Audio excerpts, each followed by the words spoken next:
We know you like talking Star Wars. We like talking Star Wars. So that's exactly what we're gonna do. This is The Wars and More.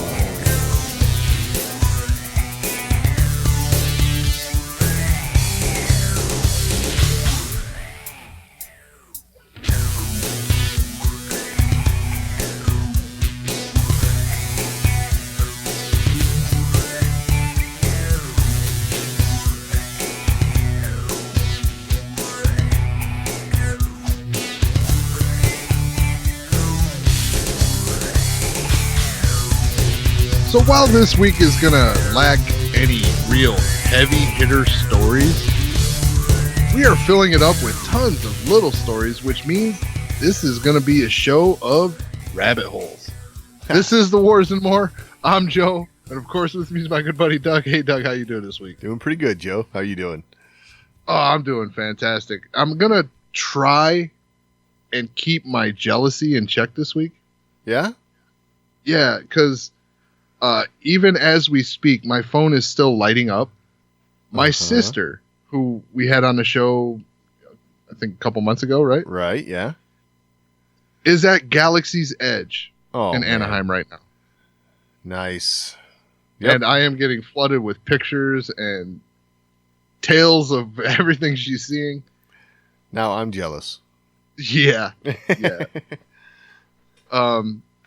Wow. I gotta say, I'm looking at pictures. Right. This just looks awesome. And I'll tell you what, seeing all the pictures and staged news stories and things like that isn't doing it justice for just seeing someone's photos that's there. Right. And I've seen some of that on Twitter, but, of course, on Twitter, it's limited, Right. When it's your sister, they flood you with it. So Sure. Yeah, when it was the media going through, you kind of got to see like the exact same thing from each media outlet going through Galaxy's Edge, right?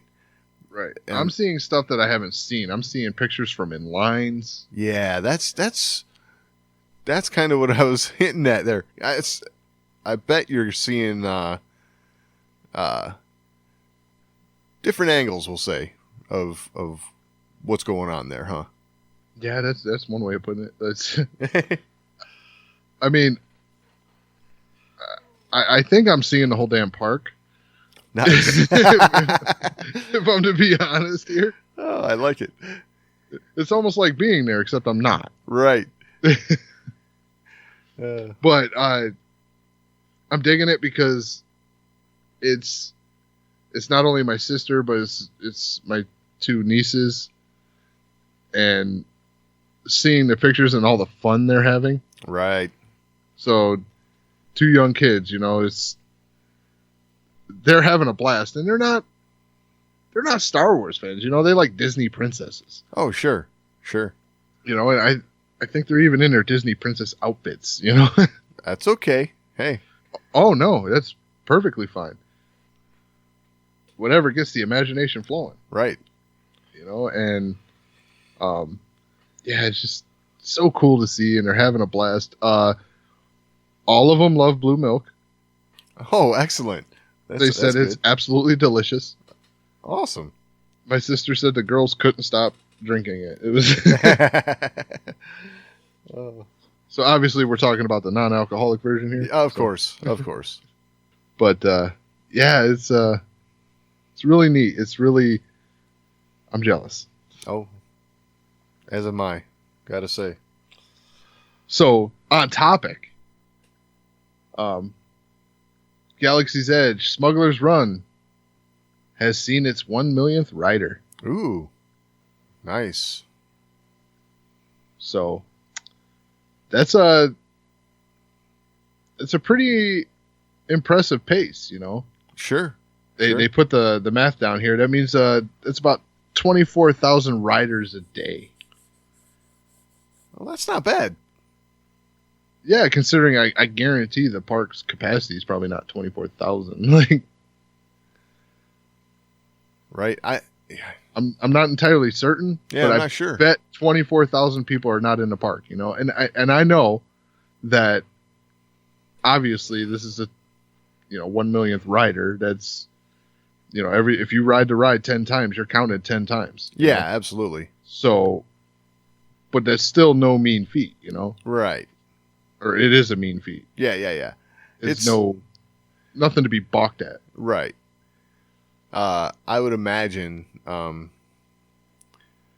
there's enough in that ride itself and in the line you go through and all the interactions with like Hondo and all that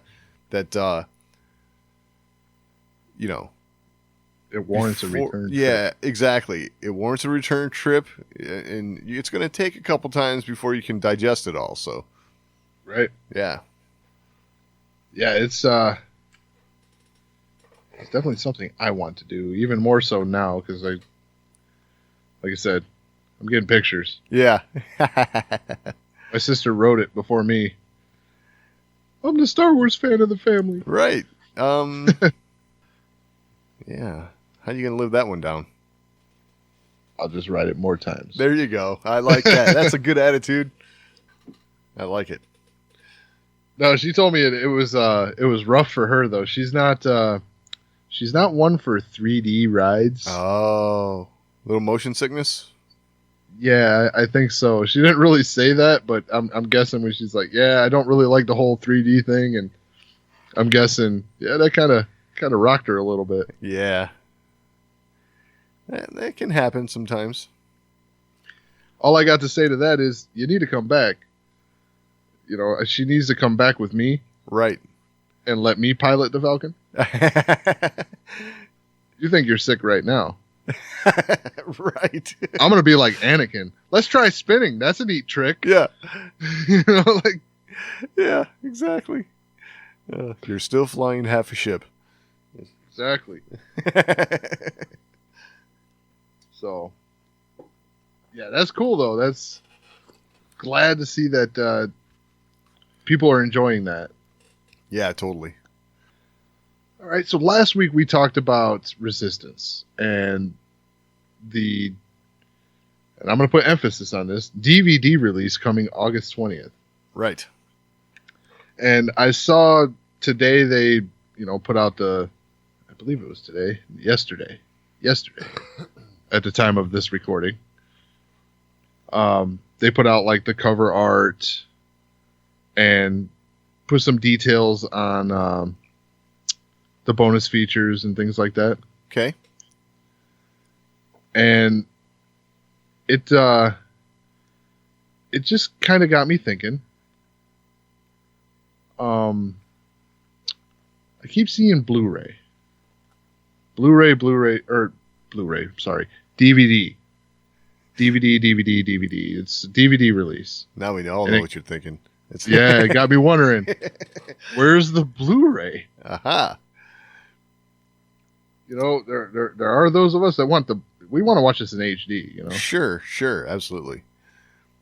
I could see this though, like, so this was a show geared more towards smaller kids, right?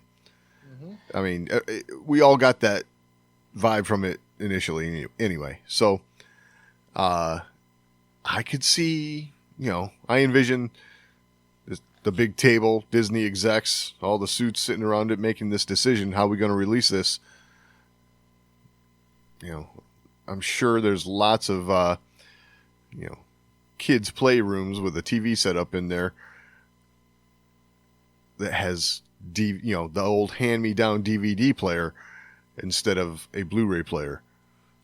Okay. Your Blu-ray player will play a DVD, so you could purchase this and still watch it. Okay.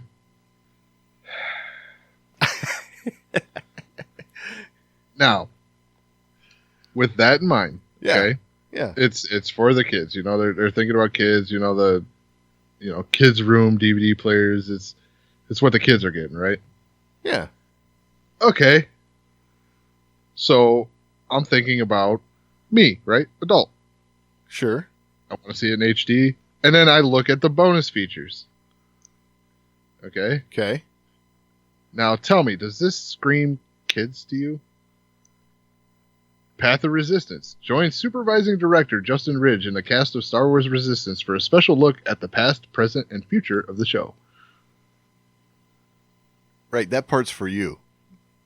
Okay. I want to see it on Blu-ray. The kids are just going. The kids are just going to watch the episodes over and over and over and over again. Right. So I'm going to continue here. All right. We got cast audio commentaries. With the Christopher Sean, Myrna Valesco, Scott Lawrence, and Josh Brenner for The Higher Tower, Platform Classic, Bebo, and No Escape Part 2. So, once again, who's that for, Doug? Oh, that's for you. But the kids are just going to watch the episodes over and over and over again. Trust me. Ask me how I know that happens. So, now here, this is where, this is for the kids. All the bonus shorts are on here. Oh, okay. So, Search for Kaz, Dart and Cover, Niku's Reward, Bucket Quest, etc., etc. Right. So, you get the episodes and the shorts. That's cool.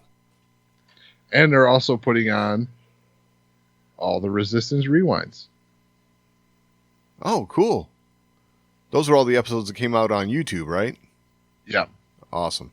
They kind of give you a recap of the episode. Recap and, little extra information, little tidbits. Right. Yeah. Also for you, not the kids. Yeah, you see where I'm going here? Well, it's one of two things, Joe. I'm convinced now. Either they're going to, this is kind of like a test release, right? See how well this does. And if it's, they're hearing a clamoring from people like you that, I'm holding out for the Blu-ray, then maybe we'll see that sooner rather than later. Otherwise, I guess it's just they hate you. So.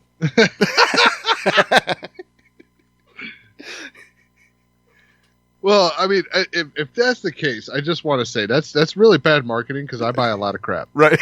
Right. Yeah, I hear you. But then again, they're like, yeah, listen to this guy. He's going to buy it anyway. Exactly. Yeah. I mean, I'm not going to lie here. I am going to hold out hoping for a Blu-ray release. Right. And if, they do Resistance Season 1, Season 2, Season 3, all on DVD, they're not going to get me with the, we put it all out on Blu-ray and you bought all those, but hey, here's the box set that's got even more stuff, and then I go and buy the box set. Right. Yeah. So they're not going to get me with that trap if they do this. Right. Because, I mean, while I understand I'm not the target audience here, but I am not alone. There are lots of Star Wars fans that really enjoyed this show and would probably pick up a Blu-ray. Sure. If it were available. Yeah. So I'd like to see like a Blu-ray DVD combo like we see with everything now. Oh, that'd be perfect. One where you get all three. Those are the ones I like. Blu-ray, DVD, and digital download. Yeah, those are the... Yes. That's what I always go for. Yeah, me too. That is my target purchase right there. Yep. And, yeah, I just... Like I said, I'm not angry by any stretch of the imagination here, but I'm just saying this is going to make me wait. Right. Because I'm going to wait for the box set. And hope that the box set comes on Blu-ray. Well, because this show, and I'm going to be specific to this, the brightness and the colors and everything in this show plays to high definition. I hear you. Okay. Standard definition is just going to look like crap. I guess that's all a matter of, opinion these days, because believe me, I'm from the world of standard definition. It's a, you know. Well, I mean, so am I, but over the years, I've become an HD snob. I'm not going to lie. I mean, it's nice. Don't get me wrong. I love a great picture when I'm watching something, but I'm still the guy that says, hey, if the story's good, it doesn't have to be, 4K, or 1080p necessarily. I'm not asking for 4K. Well, pretty soon you will be, by the sounds of it. Jeez. Well, I mean, come on, this show in 4K. I mean, okay, like I like HD and everything, but 4K on this show would be a little bit of a waste. Right. Hell, listen to who's talking now. Jeez. Well, I mean, there's limitations to this stuff, right? Right. I mean, you're gonna watch like anime in 4K. You're just being ridiculous now. Yeah. Well. It's still it's a cartoon, Yeah, it is. I mean, it would probably look sweet in 4K and everything, but it's not going to be as noticeable of a difference as it would be from DVD to Blu-ray. I think DVD to Blu-ray is going to be a noticeable difference, especially given the color palette of the show. Yeah. The art style. Yes. Altogether. Yeah. Would look way better in HD. There's no doubt. Yeah, it just would be much more vibrant, Yep. Well, we'll see. Who knows? And like I say, I come at this as a person who really enjoys this show and would love to have it in my Blu-ray collection. I'm not clamoring to have it in my DVD collection. You know what I'm saying? Yeah, I got you. But once again, like we said all through the beginning of this show, for sure, we're not the target audience here. So, and kids, you're absolutely right about that. Kids aren't going to care. Right. They're watching a show that they love. They're going to be happy with it, whether it's on Blu-ray or DVD. Yep. All they want is more Niku. Yep, but the point is, it needs to be on Blu-ray. Right on.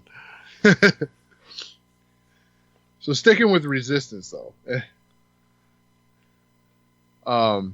Resistance has been nominated for an Emmy in the category of Outstanding Children's Program. Oh, nice. That's awesome. So this is a category that Rebels was nominated in. Uh-huh. And I believe lost both times. A shame. Yeah. Yeah, because Rebels was fantastic. Yeah.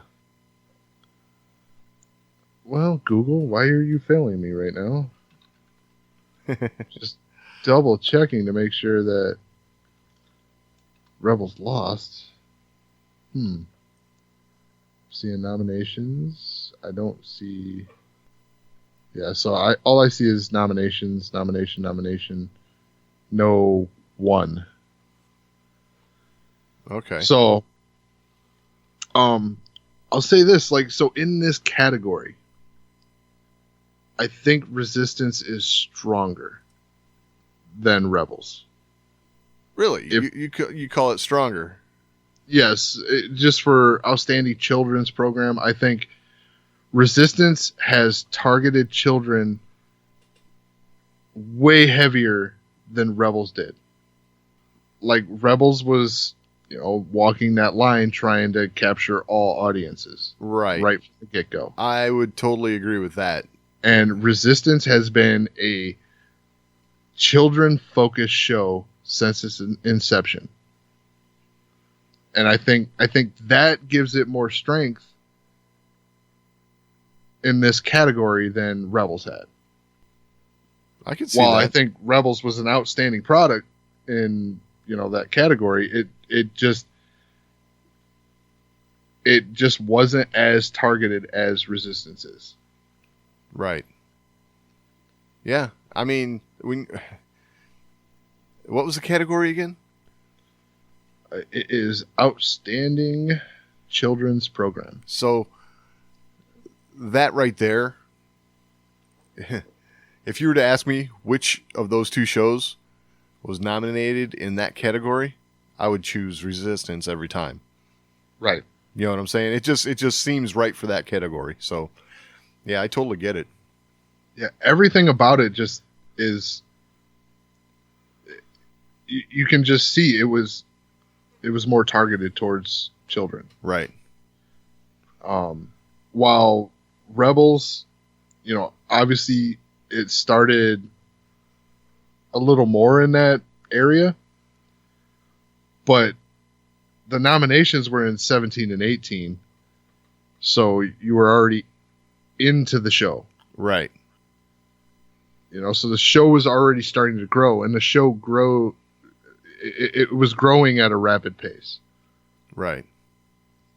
Whereas Resistance is really easing into that. It's staying youthful. You know what I mean? Yeah. I mean, it's right towards the end of season 1. We did hit some pretty heavy topics, but but it still stayed whimsical at the same time. It stayed in a light that is going to keep, especially the younger children, entertained. Yeah, totally. Whereas Rebels, younger children wise, it would probably struggle more than this. If you were to sit a real young kid down and have them watch Rebels and then have them watch Resistance, almost guaranteed they'd probably gravitate towards Resistance. Yeah, it makes total sense. Yeah. It's funnier. It's brighter. It's more of that kind of animation and stuff that would capture kids. Right. Not dogging on Rebels at all here. I love the show. It's fantastic. It was the next best thing to Clone Wars. Yeah, absolutely. I still put it there. Yeah. But when it comes to kids, I think Resistance is hitting that better than any Star Wars has to date. Yep. Totally. Well, here's to hoping that they win that category. Yeah. Because, Star Wars at the Emmys and Star Wars at the Oscars, it just doesn't do well. Right. It's not. Like this. Yeah, it's not, unless it's for music or, some sort of technical award. It's usually sound design. Yeah, exactly. It's yeah. But here's to hoping. Yeah, I definitely hope that they pull it off. It's a good show and well deserving. Totally. I mean, I am a little biased, but I think this show really should have a strong chance at winning this. It's a really good children's program. Have something to add to the conversation? Or you just want to let us know how we're doing? Email us, show@thewarsandmore.com. That's the best place to get in on the action. But if social media is a little more to your liking, @TheWarsandMore on Twitter is always a good place to interact with us. And we're also on Facebook, facebook.com/TheWarsandMore. And of course, your portal to this and everything else, The Wars and More, is thewarsandmore.com. Well, if you don't think we've entered this area yet, you're going to think so now. It's time for the rabbit holes. Nice. So, yeah, right. So, I saw an article on Screen Rant this is the headline for the article. Star Wars keeps retconning what the Sith are. Okay. And I couldn't help but open this article and read. Yeah. Because, one, the use of the word retcon.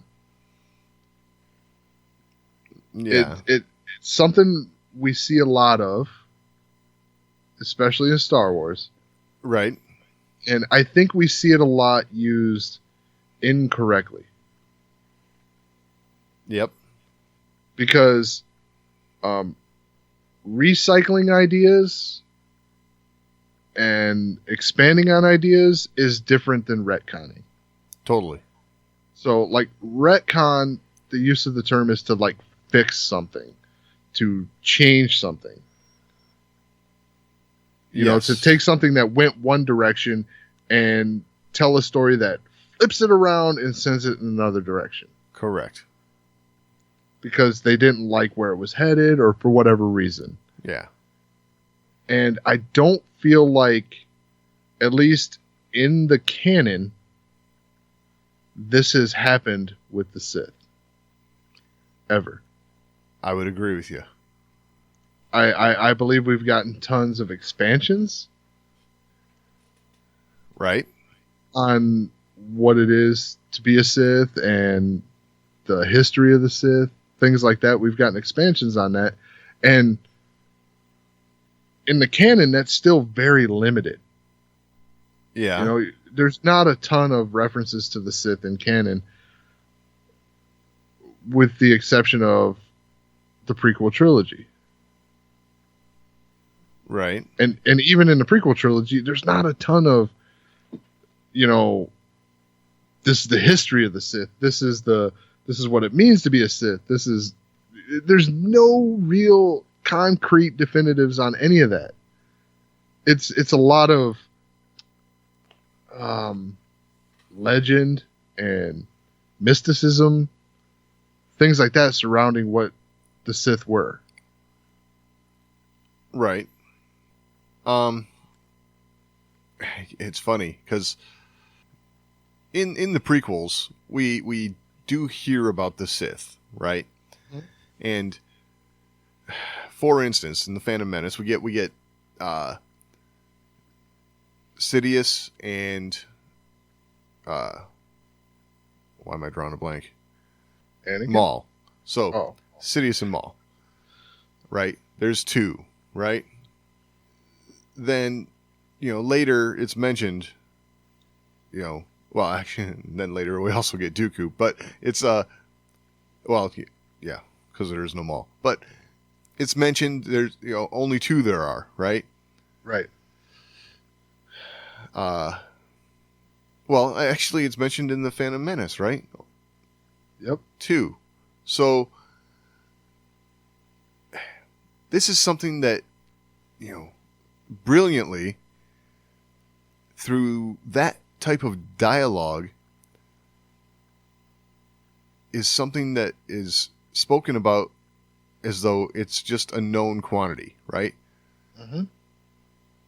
And we're right there with them. You know, we don't need the big explanation of, you know, how we came to be at that point and stuff, right? For instance, you know, because you sent me this article, so I read through it as well. For instance, it's called a retcon when we learn of the, you know, there only being a master and an apprentice when it comes to the Sith. Mm-hmm. And so we know of the rule of two. It's not even called that, but we know of it. Right. And it's being called a retcon when later, after Revenge of the Sith, the Bane books come out and kind of explains how the rule of two came to be. Right. That's not necessarily a retcon. That is just an expansion of the story. Right. It's just further details in what we already know.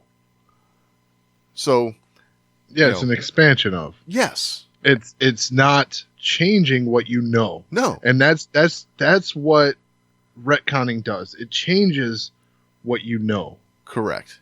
You know, like, so the fact that there's only two, you know, the Sith being the legend of the Sith being extinct for a millennia, you know, things like that. Right. None of that was changed.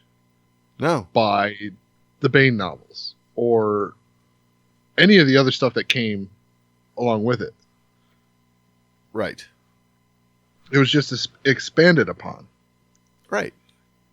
I mean, and I'm going to be honest, like I really expected when it said retconning the Sith, I expected this article to go really in depth with the Disney reset.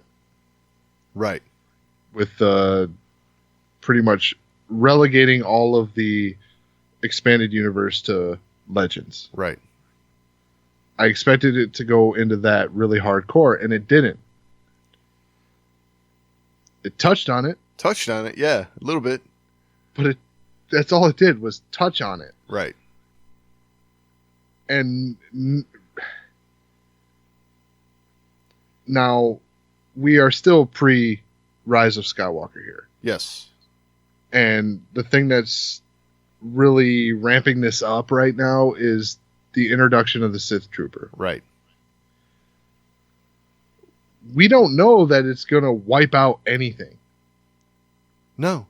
We don't know that it's even going to contradict anything written in the expanded universe. Exactly. At this point, as far as the Rise of Skywalker goes, we don't know what we don't know yet. It's Right. You know, we really literally know nothing. You know, there's a lot of speculation, but, you know, I guess what we actually do know is that there's a red-clad stormtrooper called a Sith Trooper. Mm-hmm. And that's it. Which wouldn't necessarily be a retcon. No. Because, okay, so let's say the expanded universe is still in play. Okay, everything we know about the Sith is still in play. We know that the Sith had an empire. Yes.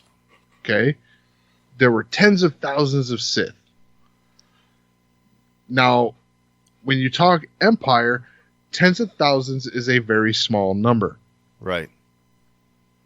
These are your leaders. These are your, like generals in the field, things like that.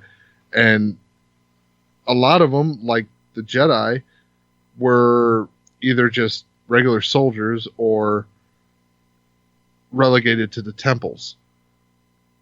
Right? Yeah.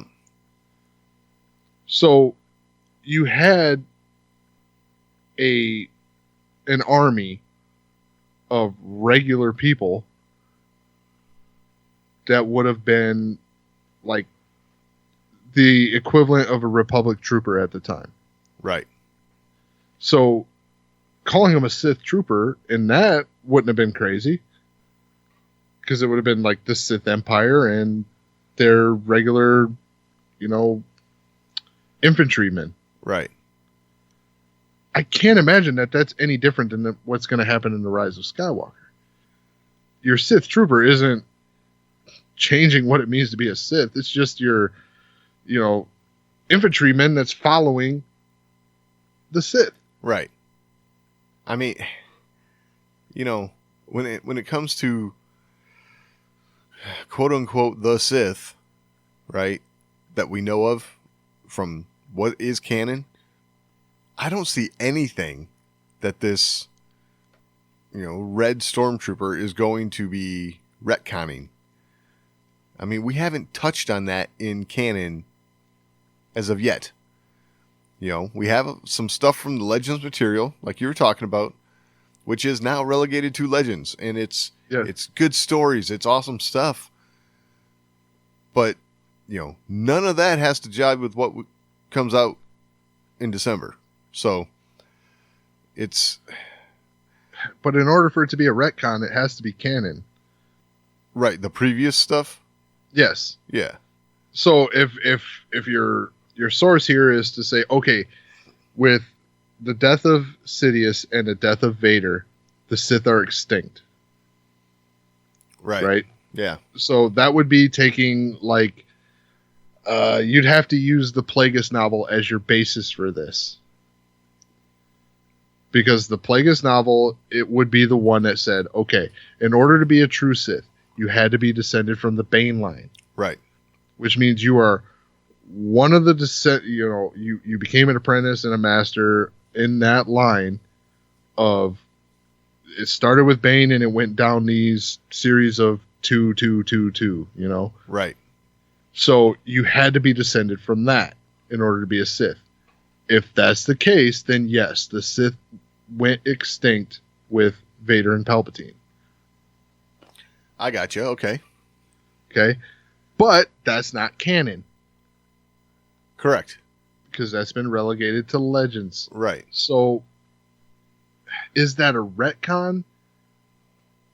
Look, I got to be honest. For me, this article goes wrong from the first paragraph, okay, as far as retconning goes, because it mentions George Lucas's use of the Sith verbiage in his what did it say, 1974 rough draft.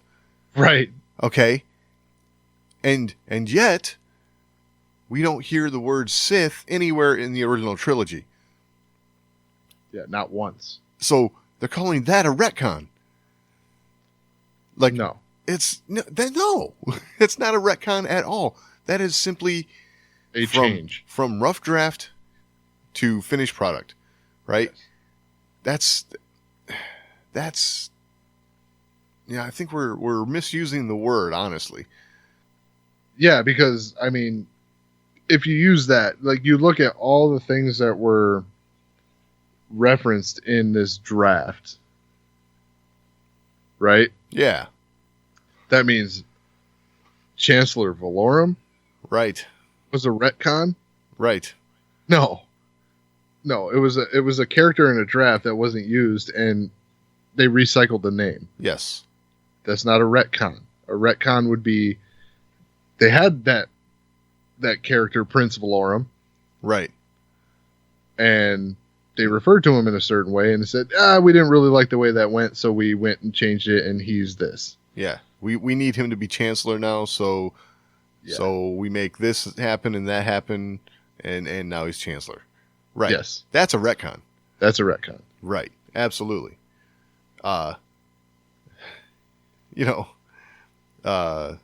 Another thing in there was the Bendu. The Jedi Bendu. Right? Well, we all know now from Rebels, the Bendu is this, big force-using moose creature. Yeah. That's not what George Lucas was referring to in that rough draft back then as the Jedi Bendu. Right. I think retcon is the complete wrong way to be looking at these Sith troopers. Yes. If anything, these are just going to be an addition to what we know about the Sith already. These may be, worshippers of Palpatines that have hung around for the last 20 years. Maybe they've designed their own armor. Maybe they're on their own mission, separate and apart from the First Orders. We don't know, but we just have to wait and see. Yeah, that's basically my point, is that the use of the word retcon, it's just, I mean, I can't even really think of a moment in Star Wars canon that has been truly retconned. One. Okay. And it's actually mentioned in this article, and I really hesitate to go there, but okay. Well, yeah, it's the whole, Korriban, Morban thing, but oh yeah, but yeah, I will, in George's defense on this, Korriban was never used in Star Wars canon. True.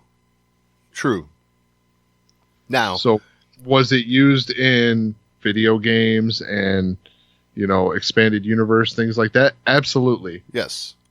But in the George Lucas sanctioned film universe and TV universe, Korriban was never used. Correct. So for him to do it and call it Moraband, that's his own creative license. He can do that. Yes, that's his own creative license. Now, granted, he put his name to Knights of the Old Republic. Right. You know, it's... But we know, as Star Wars fans, even going through all that, we knew all that was loose story. Oh, yeah. I mean, we look at it differently now that it was relegated. Like, we held it in this high regard. Yeah, right? That's that. I was just about to say that, actually. Yes. I think this is a symptom of hindsight for us. Right. Just because that happened. So we had so many stories that we loved dearly. Right. So we look at it as a retcon, but George Lucas never saw that as the official story of Star Wars. Ever. Correct.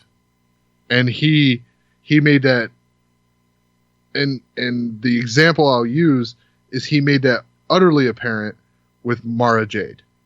Yes. He was never a fan of the character of Mara Jade. Right. So he never saw Luke having a wife. It was just not something George Lucas, planned out. This was a symptom of George Lucas being, after a time, so willing to let other people play in his sandbox. Right. Totally. So to call that a retcon, I think is a misrepresentation of the word. Yeah, totally. So let's call canon, up until the Disney acquisition, let's call canon anything that came from, pen to paper from George Lucas. Well, right. Let's pen to paper to screen. Yeah, because if it never showed up on the screen, pen to paper would just justify that whole rough draft thing. Yeah. But so anything that ended up on screen from the mind of George Lucas, that was the canon. Right. Anything else was just George letting people play in the sandbox. And I don't think he ever considered that part of his canon. Right. He didn't. That's for sure. I mean, there was some stuff that happened also with the Mandos. I mean, right. That was a big deal. That was a big deal, right? There's a lot of EU fans that, they loved a lot of the stuff. It was Karen Travis, I believe, had some stories out there that, once George started playing in the Mandalorian stuff in Clone Wars, it, totally blew up Karen Travis's stuff. Yeah, there you go. It blew up her stuff, right? And there were a lot of fans that were upset about that, but you can't tie the hands of the creator, right? He is the original creator of Star Wars, and it's. I'm not gonna lie here. If I had to point out an instance that made Disney go, okay, we need to relegate this stuff to like a different timeline. It was that whole Karen Travis incident. The way that all blew up with the Clone Wars, right? I think was okay, we can't have this. Yeah. So let's make all this stuff a separate timeline. This is Legends material. Not really a separate timeline, just a separate group of stories. Right. This is just, and I don't like putting it this way, but it's almost this way. Relegating all that stuff to the likeness of just fan fiction. Yeah, almost. Yeah, not quite. Not quite. Right. But that's so the best way I can put it in comparison to what they consider canon. I get what you're saying here. This is the sort of thing, right? That, prior to 2012 and you have Lucasfilm, George Lucas. George Lucas says, I don't care what those stories say. This right here is how I want to present this aspect of the Star Wars story. Okay? That's it. It's how it goes. It's how it's going to be. After the acquisition of Lucasfilm by Disney, there is no person who can say that. Right. What are you going to have Bob Iger come out and say that? Kathleen Kennedy? I'm sorry, but neither qualify. You get my meaning? Right. I mean, when it's George Lucas... Yeah, I catch your meaning there. It's George's story. It's George's. And when he says, this is how it's going to be, that's how it's going to be. Right. Now, it's a collaboration. Right. So Disney had to draw that hard line in the sand to say, okay, all that was now everything that we're doing from here on out, this is going to be the canon from here on out, and we are going to be in charge of, making sure all these stories corroborate each other, right?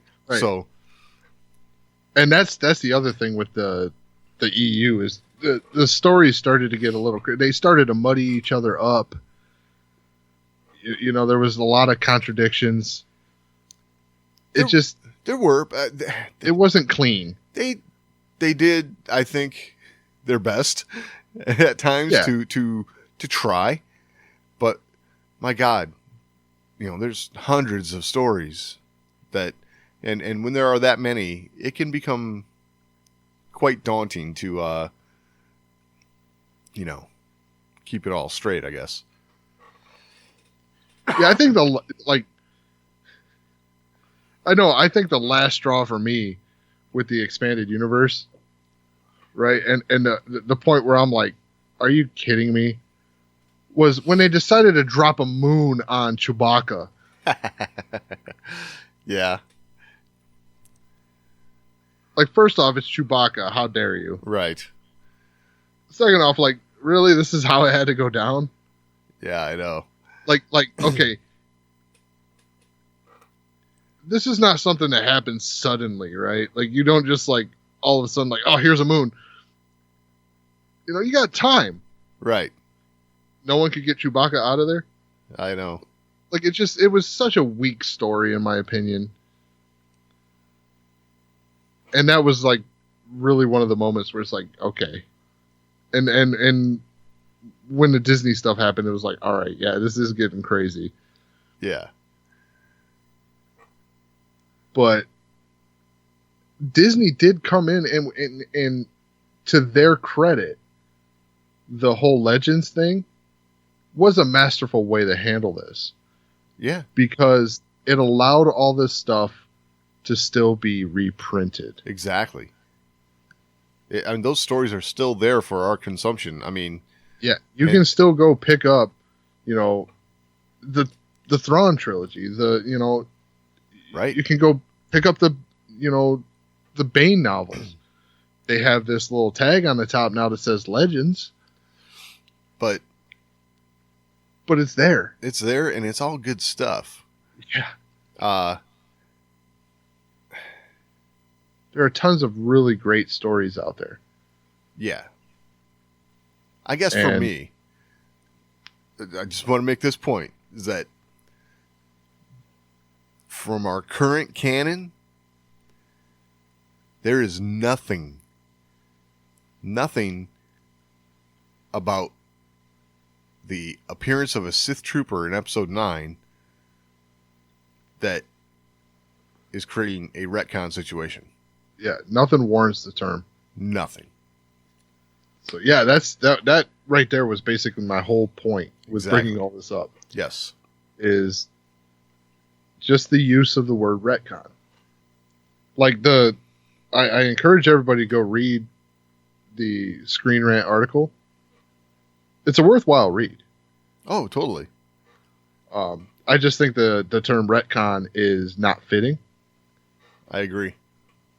Other than that, it's got a lot of good points. It does. And, it mentions a lot of history and a lot of stuff you might not have known about, certain things in this over the years of making Star Wars content. In some ways, though, to me, it almost kind of reads like somebody. I don't want to say it that they did this because I don't know that, but sometimes if you're reading down a history of a certain topic in Star Wars, you might have a bullet point, almost like on a Wikipedia page or something like that. And I'm not saying they did that, but at some point it almost reads that way. Like there's just this and this and this and this, but there's a lot of good information in there. So, right. Yeah. So at the risk of sounding like a complete ass, again, I'll say what? I kid. I joke. But I'll say, like, if you read this in the comic book guy from The Simpsons kind of way, yeah, that's what it feels like. And I hate to go there because it kind of it's kind of a ass way of looking at it, Yeah, it's funny though because, you're right. I mean, if you do that voice in your head, that's dialogue that could be spouted by that character for sure. Oh yeah, and I'd like to think that everybody can, have a little humor that way. I mean, yeah, that's why I say it with humor. I sure. don't want to sound like an ass about it, but for sure, it definitely kind of comes across that way. Look, we had the reset, okay? Yep. We had that relegation to Legends. It's not going to change. And I think the main point to take away from this is those are all still great stories. Yeah. You can still go read them. I just reread Plagueis this last week. Right. It is a fantastic novel. If you haven't read it, go read it. It is great. We talked about several other stories along the way, which like the Bane trilogy. Go read it. It is fantastic. Yes. And the funny thing about the Bane trilogy is, in the current canon so far, it still kind of holds up. Oh yeah. A lot of that story still applies. Yeah, it might be Legends material, but our new canon hasn't touched it. Hasn't debunked it yet. Yes, hasn't debunked it. That's a perfect way of putting it. Yeah. Yeah. So, yeah, it's all good stuff. Go read it. And I encourage everybody to read it. Absolutely. Because while it may not be part of the canon, I say that with the little quote marks, Right. It's still good stuff. Totally. Don't let yourself get caught up in, it has to be canon or it's no good or the new canon is this. Don't get caught up in that. It's Star Wars. Right. Go have a good time. That's what it's about. Absolutely. Let's not get mad about, retcon this, retcon that. No, just it's Star Wars. Let's have fun here, people. Absolutely. All right. Kevin Smith. Ah, yes. Kevin Smith. I don't know if you heard, Joe. There's going to be another Jay and Silent Bob movie. Oh, I heard. And I saw the trailer. Yeah. And it looks like a Jay and Silent Bob movie. Absolutely. And wow, man. I got to say, the star power coming out for this. Oh, dude. amazing. I think it's because Kevin Smith is just a likable guy. Absolutely he is. And Kevin Smith does something, people just want to be a part of it. Yeah, for sure. So he was at San Diego Comic-Con, right? Because, he just kind of does that sort of thing. It's Kevin Smith. Yeah, he's a nerd like the rest of us. Right, exactly. He is also promoting the new movie coming out, right? So he did an interview with, I believe, IGN. And so, obviously, right, being a big Star Wars fan, Kevin Smith is a storyteller. He's always got good stories. This one I thought was just a cool Kevin Smith story, and it had to do with JJ. So let's check this one out real quick and go from there. Kevin, can you predict the final shot of Star Wars Episode 9? And maybe you've seen it. I have no idea. I've not seen it. Uh-oh. Yeah. I'm sorry. Is that the right clip? I don't know. We'll go with it. Kevin, can you predict the final shot of Star Wars Episode 9?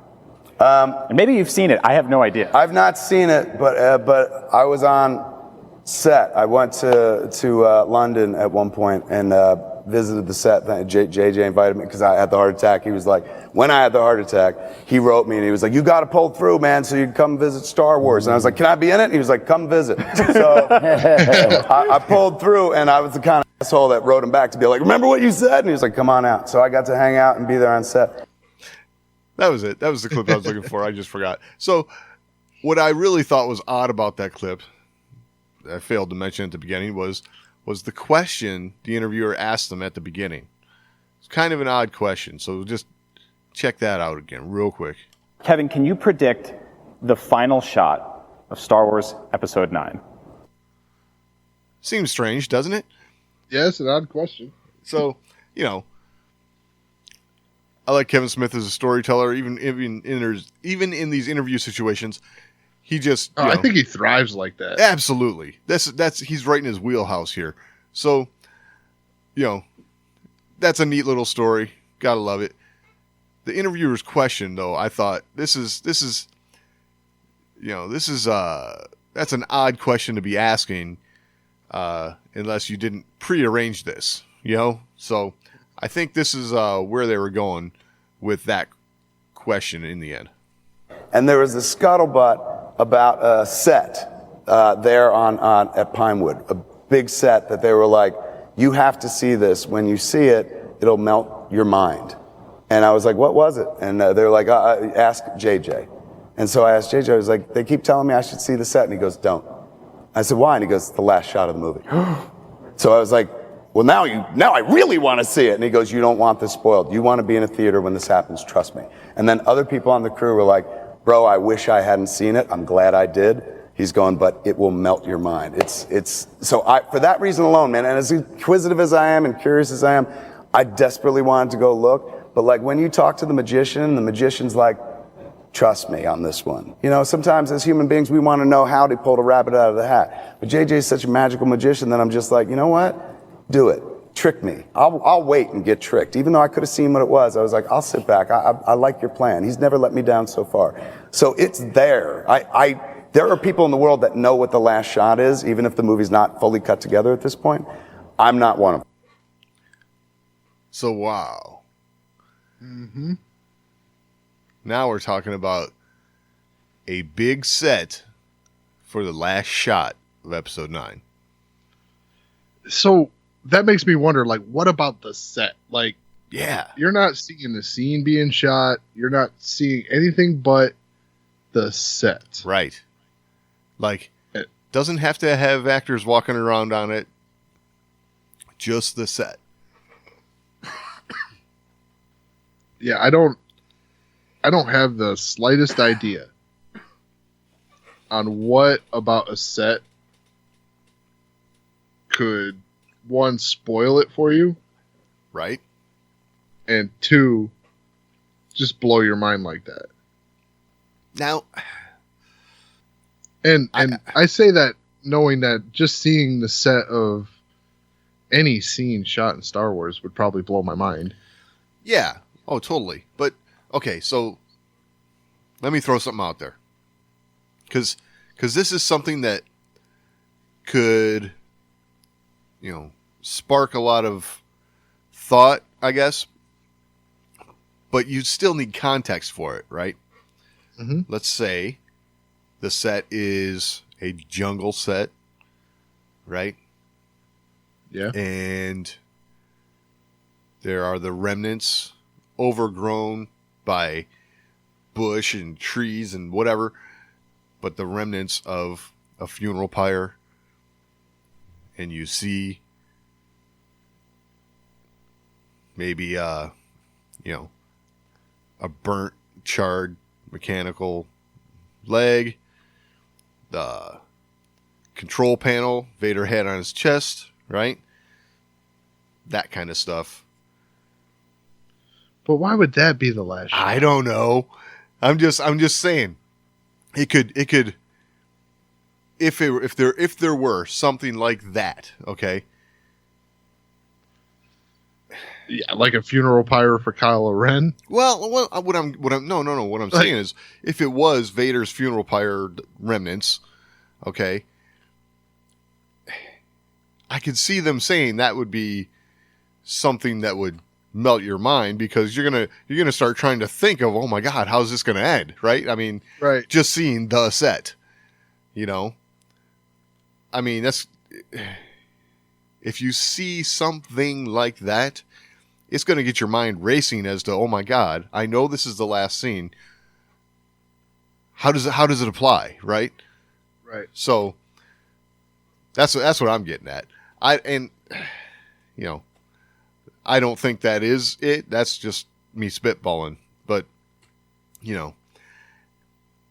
I imagine there's got to be something like that. Maybe it's back on Yavin 4, the what do you call it? The throne room fanfare scene at the end, whatever, the medal ceremony. Mm-hmm. I don't know. I mean, hard to say. Right. Yeah, But- I can't even begin to imagine what about a set Right. would be that revealing. Yeah. So, It's definitely interesting. It's it's a story that really tells us nothing, but it's enough to get you thinking. yeah. For sure. For sure. All right. I think last on the list here, we got... so Jon Favreau was on Kimmel. Ah, yeah. Yes, he was. You touched on some of this last week. Didn't really get to it all. So I think there were some things here that we need to talk about. Yep. So Well, one, right? So, Favreau is, he's got his hands in a lot of different stuff, right? All back to Iron Man and all kinds of stuff, right? He's out promoting Lion King, which, in his promotional junket he's been doing here, I've actually learned some stuff that is like really cool. For instance, like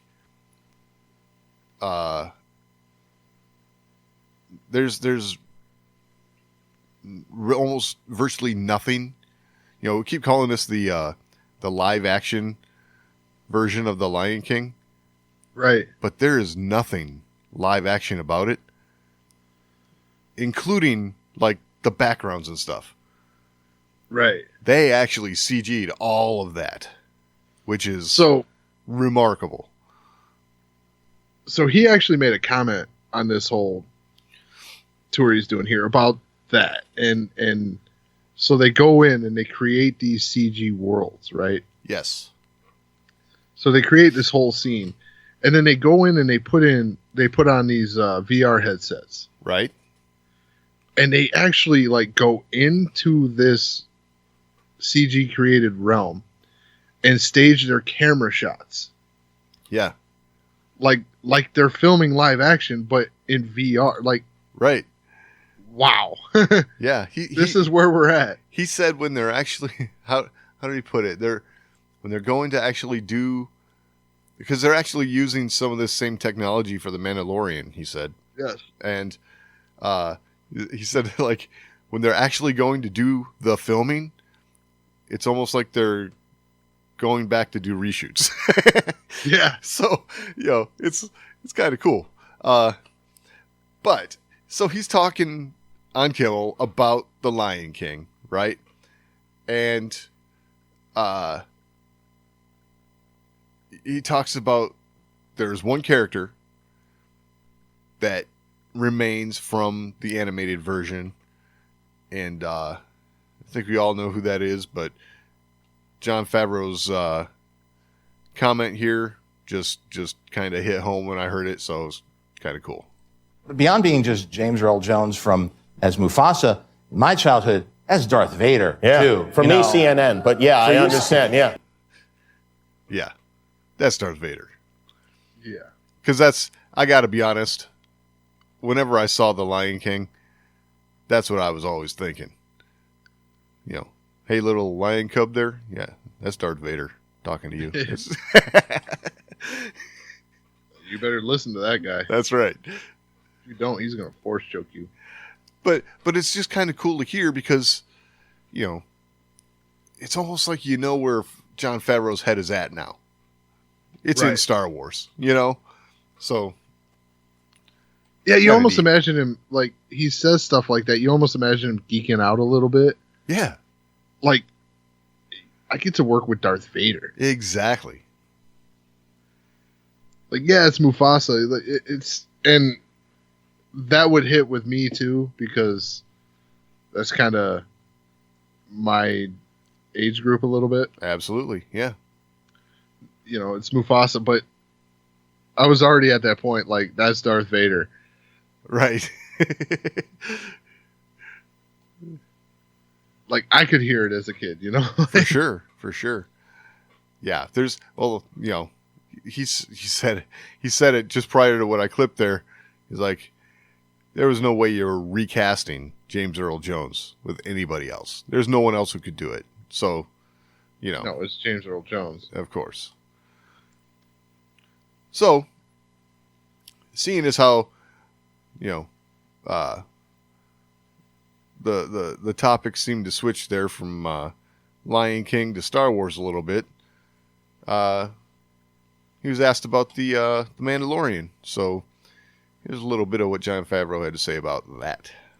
It's about a bounty hunter. It's after Return of the Jedi, so the Empire's gone and all hell's breaking loose in the Outer Rim, and it's about the scum and villainy that now once you take out the rule of law, what happens? Chaos takes over, and you have a lot of the unseemly characters. It's based on current events.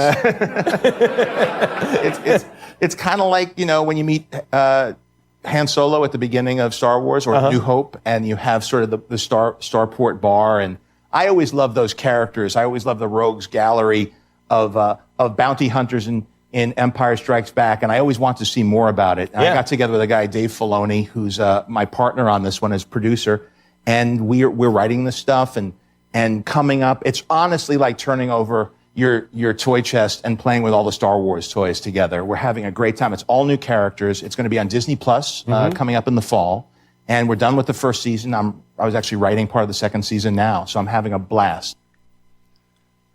That is pretty cool. Yeah.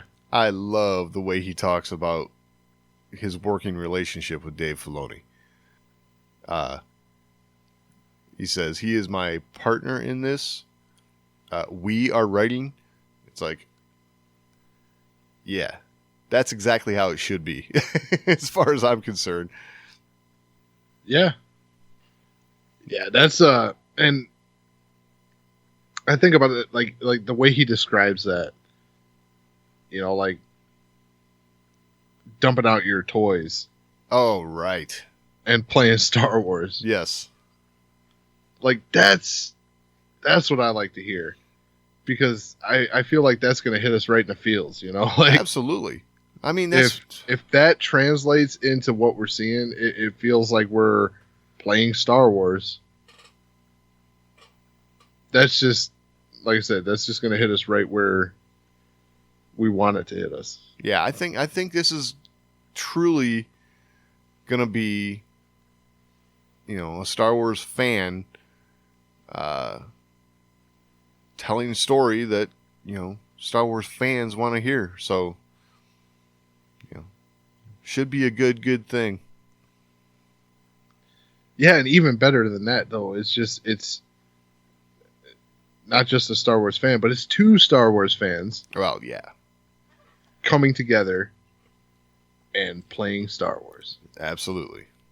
So, yeah, it just sounds like it's going to be fun, and I hope that's the way it translates to us. Oh yeah, I'm sure. Because it will.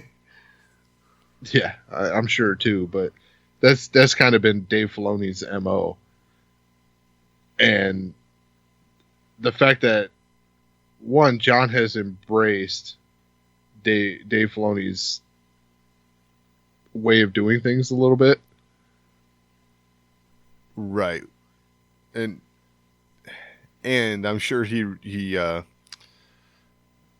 respects Dave's database of knowledge that he's got stuck between his ears.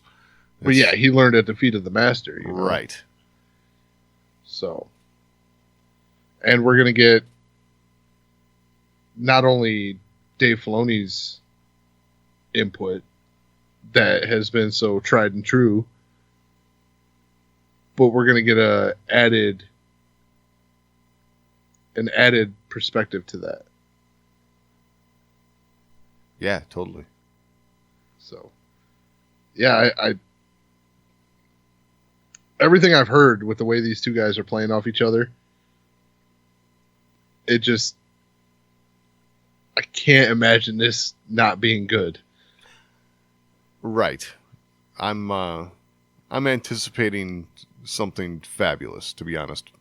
So Right. So the bar is high. The bar is Yeah. high. You say stuff like this, Yeah. it's raised the bar. Exactly. So I would anticipate that he's not going to say something like that, because especially with the Clone Wars garnering the support that it has, Jon Favreau's not going to go out there and say stuff like this without feeling like, yeah, this is going to hit on the right notes. Right, yeah. Yeah, we got this. That's It's totally a we got this feeling. right. So, yeah, it's pretty fantastic. Well, before I go through my normal rant here to finish this out, I just got to say, Doug, Yeah.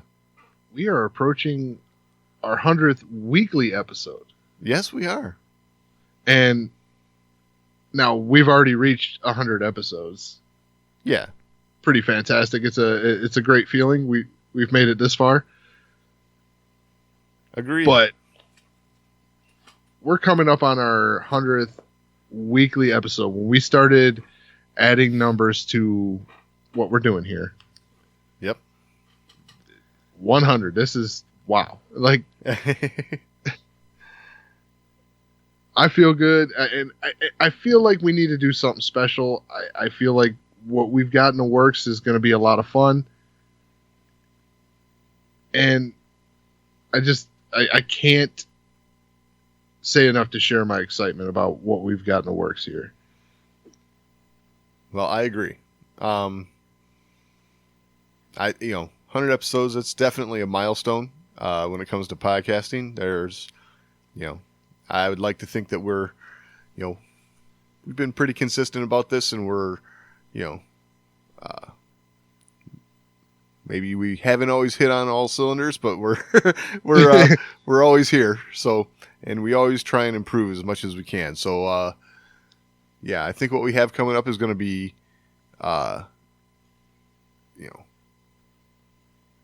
I don't know. For me, it's going to be awesome as far as I'm concerned. And I think everyone's going to enjoy it. So, yeah, and it's kind of funny too because it's almost lining up here because we started doing this enumeration thing a little later. Not really a little later, but we did more like little trailer reaction episodes, things like that didn't get that enumeration. Right.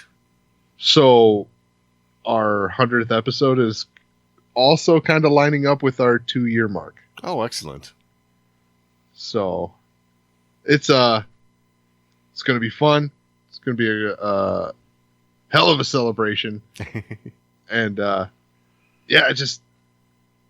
hope everybody's ready for that. It should be a good time. Definitely. And then, of course, if you have anything to add, whether it be this episode or something you'd like to hear coming up in our 100th episode, we'd love to hear it. You can always email us, show@thewarsofmore.com. That's the best way to get a hold of us. We're also on social media, @thewarsofmore on Twitter, facebook.com/thewarsofmore. You can find all of that and all the ways to find the show over at thewarsofmore.com. Any final thoughts this week, Doug? No, I think that about covers it. All right. We will talk next week.